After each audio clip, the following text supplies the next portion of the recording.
Hello everyone. In today's presentation, we will be covering Chapter 6.2, Factor Trinomials from the OpenStax Intermediate Algebra Textbook. And specifically, we will be looking at learning objective number 1, which is to factor trinomials of the form x squared plus bx plus c. Now, first off, let's go ahead and define what it means to factor a trinomial in this particular form. So to factor the trinomial means to start with the product and end with the factors. So if I was to define the product of this trinomial, I'm talking about x squared plus 4x plus 3. That is the product, while the factors then are x plus 1 and x plus 3 in the parentheses form. Now, if you look at more simplified terms with this, remember factors are like factor pairs of an overall number. So let's say, for example, I have 3 times 5 equals 15, or I have 1 times 15 equals 15. On the left-hand side are your factors, 3 and 5, 1 and 15, and the product then of these factor pairs are the 15 itself. Okay, so let's look at a few questions that ask us to factor a trinomial product. Okay, let's go ahead and start with this question here. Factor x squared plus 9x plus 20. And we're going to follow the steps on the side here. So let's start with step number 1, which is to write the factors as two binomials with first terms. In this case, we're dealing with x, right? You'll have other problems that it might be y squared plus 9y, for example, but that really is still the same thing, okay? So I want to clarify that really quickly. So in this first case, we're going to write with our first term, step number 1, x in the first parentheses, and then x in the second parentheses. And now what we're essentially looking for is the operation symbol, a plus or a minus. In this case, it's going to be plus. And then a number on other side here. Okay? So step number 2 then, what we're going to do is find two numbers. We're going to define them as m and n, I should say, that equals c, a number c here. And then we're going to add to b, where m plus n equals b. Now, what do I mean by that? Well, in this case, the b is the 9. So we're looking for two numbers that add up to 9. And then those same two numbers then need to multiply into 20, right? So if I was to essentially define these two aspects, then we have m times n, two numbers that equal 20. And those same two numbers then also have to add up to positive 9 here.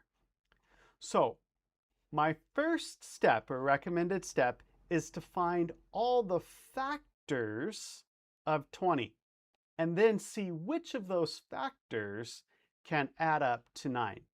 So we first have 1 times 20. That equals 20. And then we have 2 times 10. That equals 20. And then we have 4 times 5. That equals 20. Oops, added an extra 0 there. Don't want that extra 0. 4 times 5 equals 20. Okay, so now we have these factor pairs. And let's go ahead and test which of these factor pairs then add up to 9. So if I had 1 plus 20, this adds up to 21. Well, that is not the correct factor pairing, right? Since it doesn't add up to 9, we're not going to choose that. 2 and 10 then, if I added those two up, add up to 12. Not correct either. So we'll put an X next to that as well. What about 4 times 5? or I should say 4 and 5. So 4 plus 5. This adds up to 9. So this is the factor pairing that satisfies both of these rules, I guess you could say, right? M times n, 4 times 5 is 20, and then m plus n equals b, 4 plus 5 equals 9 here. Okay, so again, the 9 is the b, and the 20 is the c. Okay, so now step number 3, we're going to use m and n. Now our m and n is 4 and 5 as the last term of the factors. So this is going to be step number 3 now. So we're going to take our step number 1, the x terms, so x plus, and now we're going to write this as 4, and then x plus 5, that's the n, that goes at the end. Okay, so these are now our factors that represents our product x squared plus 9x plus 20. So that is step number 3. This is our answer. Now, if I wanted to check my work, remember we can now use the FOIL method to check our work. So FOIL. The first is going to be x times x, which equals x squared. That's that first term. The outer terms then, x times 5. I'm going to write this in more standard form where we have the coefficient first, so 5x. And then the inner is going to be 4 times x,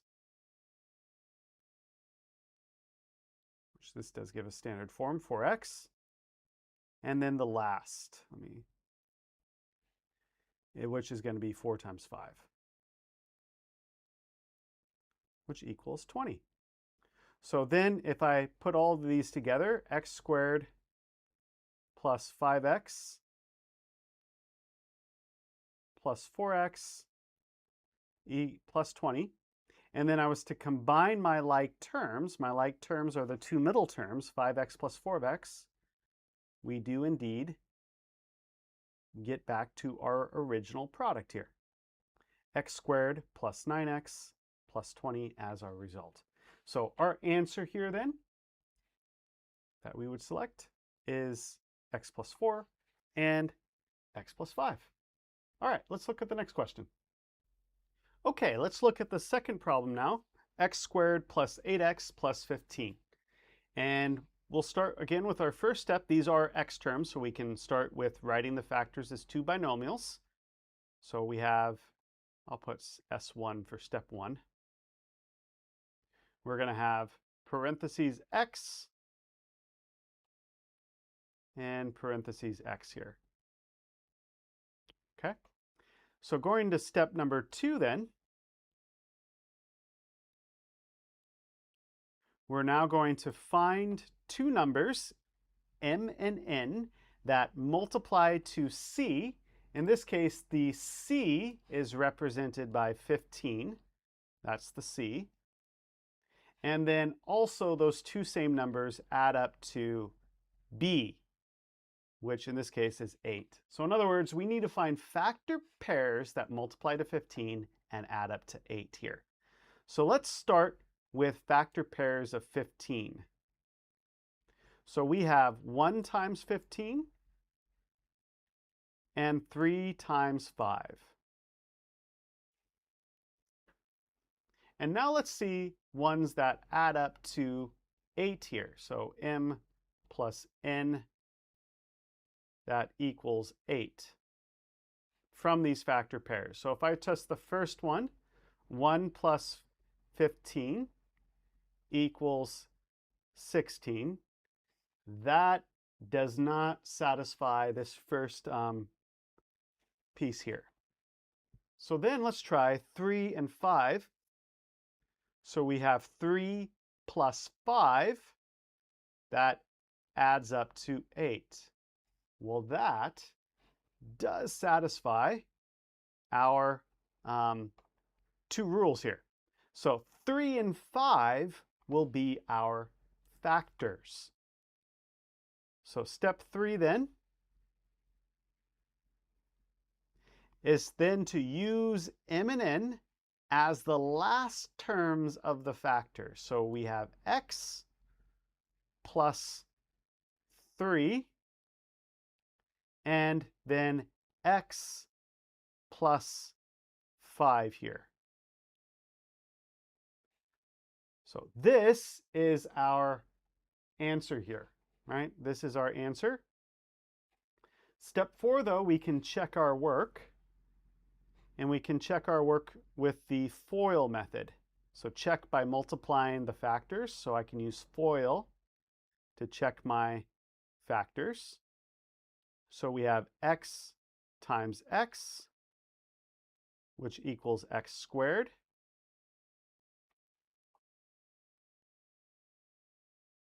We now have x times 5, which I'll write in standard form as 5x.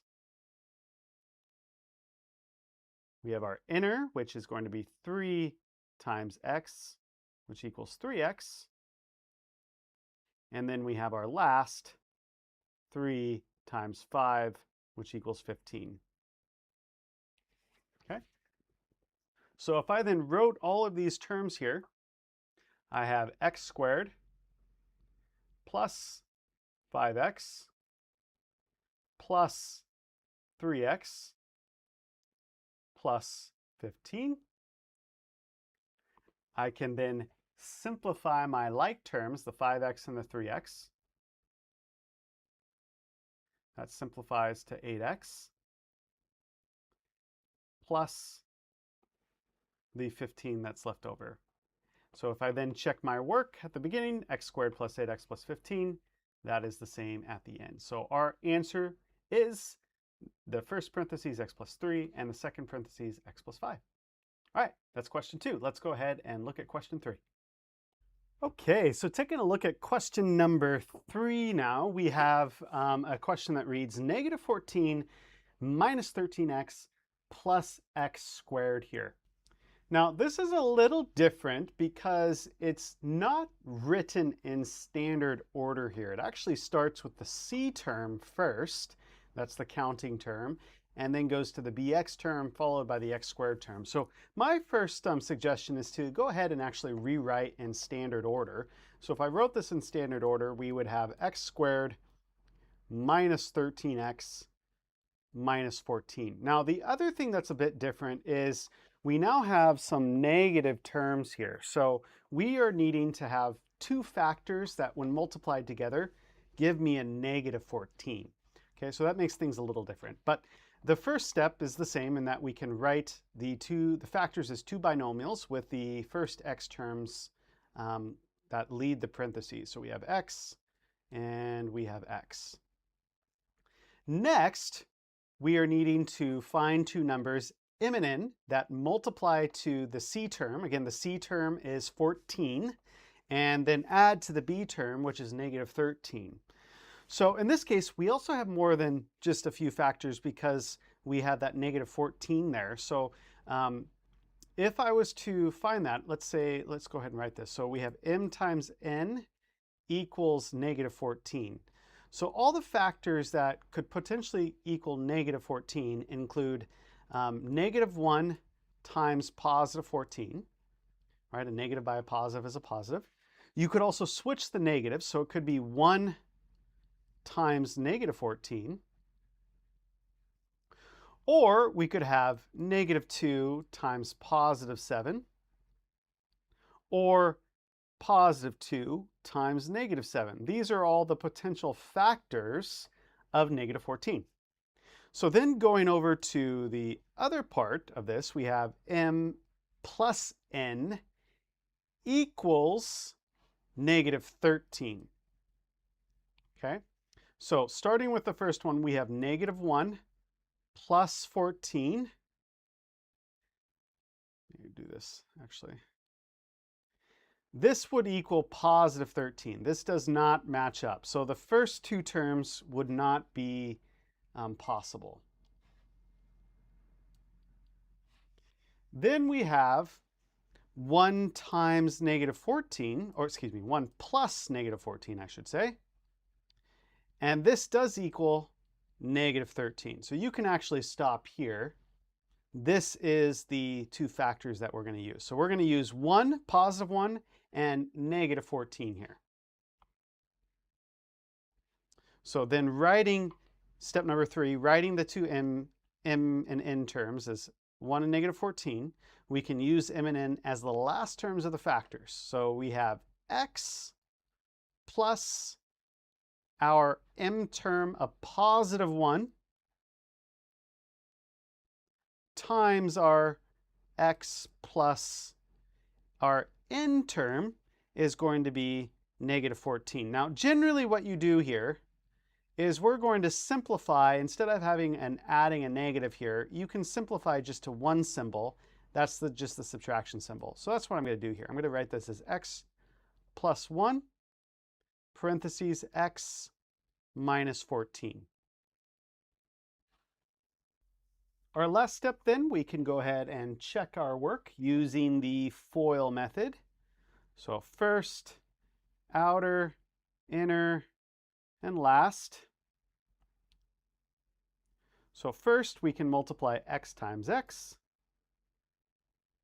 That equals x squared.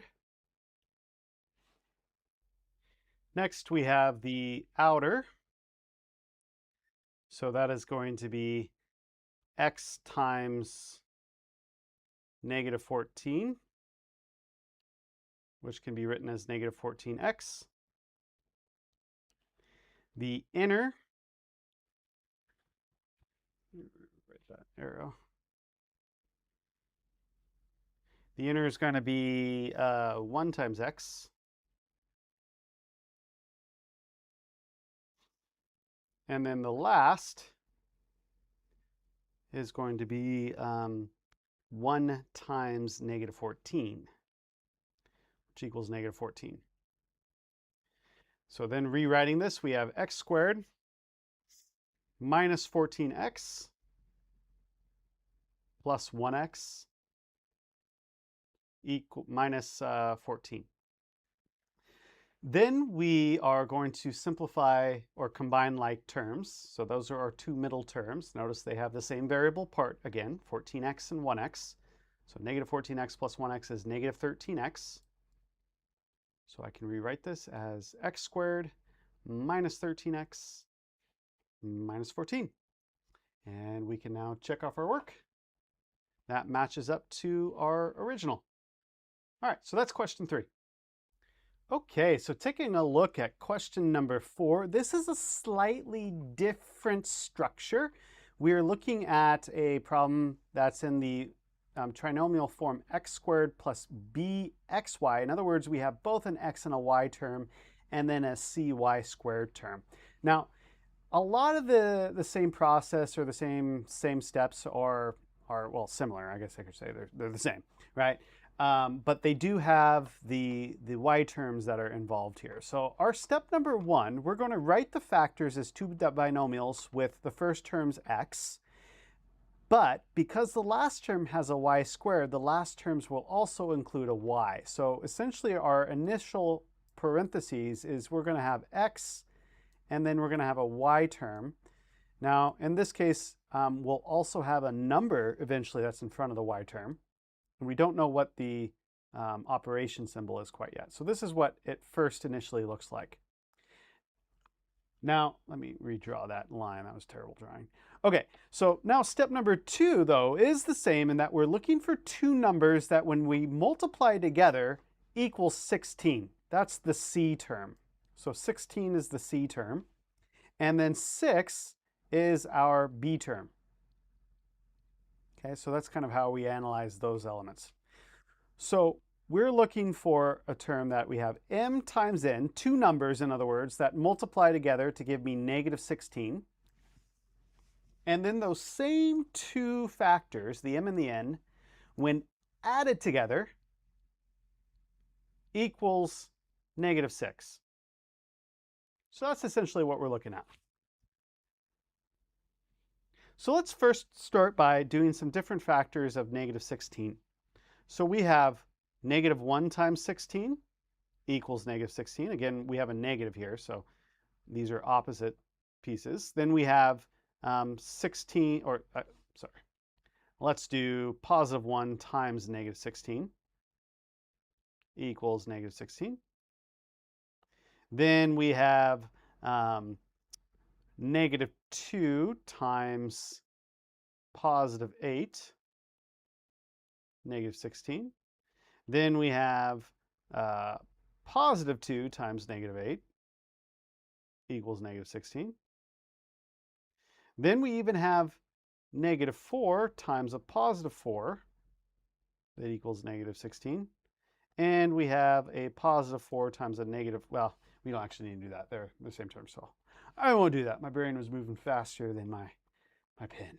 All right, so these are the different factors we have. So really what we're looking for now, I could add all of these, but I'm kind of now eyeing these. I think we have a good enough understanding where we can eye these to look. So if I look at these first ones, 1 and 16, there's no way that that's going to add up to negative 6. So really we're looking at, and negative 4 and 4 would technically add up to 0, no term. So we're really looking at negative 2 and 8 here. So looking at these two, if we were to test this first one, negative 2 plus 8, negative 2 plus 8 is equal to positive 6. Well, that's not a negative 6, so that can't be the case. If we had 2 plus a negative 8, though, or just really 2 minus 8, we would get our negative 6. So, in other words, our two factors that we're really looking at is going to be this row right here. We're going to have 2 and a negative 8. Okay, let's look at our final question in this series. And this one is a fairly unique question.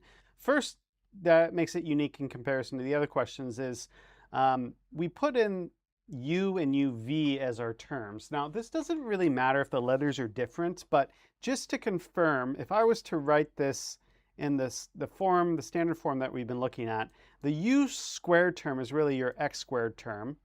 And then you have your BXY term. So that's the 9 would be the B, although it's a subtraction, the formal things with a plus. And then UV, those could also be XY terms. And then we have our CY term squared. So the 12 is the C, and the Y squared would be V squared. So that's the first thing. The letters are a little bit different, but they all match up to the standard form here. So that's the first part. The initial steps then are the same. So looking at our first piece here, we're going to write the factors as two binomials in the xy form. Now, of course, we have uv, so instead of it being xy, we're going to write this as u, and then a v, and a u, and a v. Now, kind of hard to really distinguish the differences between those, but those are our first pieces. Then we're going to find two numbers, m and n, that match up to both negative 12, so m times n would be negative 12. And those same two factors would then have to add up to negative 9. Okay, so let's test this out.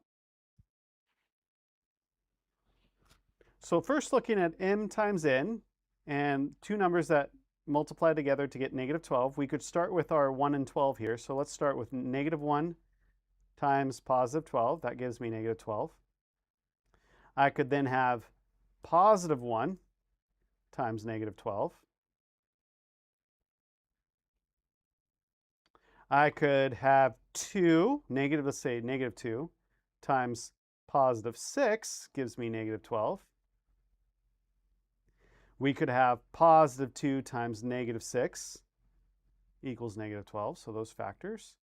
And then the final factor pair is going to be negative 3 times positive 4, which equals negative 12, or positive 3 times negative 4 equals negative 12. So these are all the factor pairs that could potentially match up to that. Now testing these out, let's go ahead and test them all out. So if I have negative 1 plus 12, I get positive 11. Well, we know that doesn't add up to negative 9, so that crosses out. If I have positive 1 plus a negative 12, that gives me negative 11. That also doesn't equal negative 9, right? That doesn't work out. So what if I have negative 2 plus 6 here, the next row? Negative 2 plus 6 is equal to positive 4. Positive 4 doesn't equal negative 9, so that doesn't work out. What about 2 plus a negative 6? This is a negative 4. That also doesn't work out. Okay, let's try the next one. We have negative 3 times positive 4, which if I was to add them, negative 3 plus 4 equals positive 1. And the final one, 3 plus a negative 4, this equals a negative 1. So these two don't work out. So at this point, you're probably like, uh-oh, what's going on? What happens here? Well, I know, first thing is to check all your factor pairs. Well, there are no other factor pairs that give me negative 12. So I've checked them all. So there's really nothing that works here. So if this is the case, if you go through all the potential factor pairs here, and you have nothing that multiplies to negative 12 and adds to negative 3, this trinomial cannot be factored using whole number integers. So what we would actually do here in this textbook chapter and in the quiz, what you would then answer is this cannot be factored, so we would say the answer is prime. So we're going to say the answer is prime for this because there are no actual binomial factors that we're able to check. Okay, so if you come across this in the textbook, there will be a few problems that this is the case. You're going to answer prime as your result here. Okay, if you have any questions with that, do let me know. I can send you some follow-up videos if needed. Okay, so that ends this presentation. The final thing you can take a look at is in the guided notes. I do have the following questions that you can test your understanding. It includes the answer key at the end, so go ahead and take a look at that, or just go ahead straight to the textbook and do a few more problems from the textbook chapter. All right, good luck everyone, and we'll chat in the next video.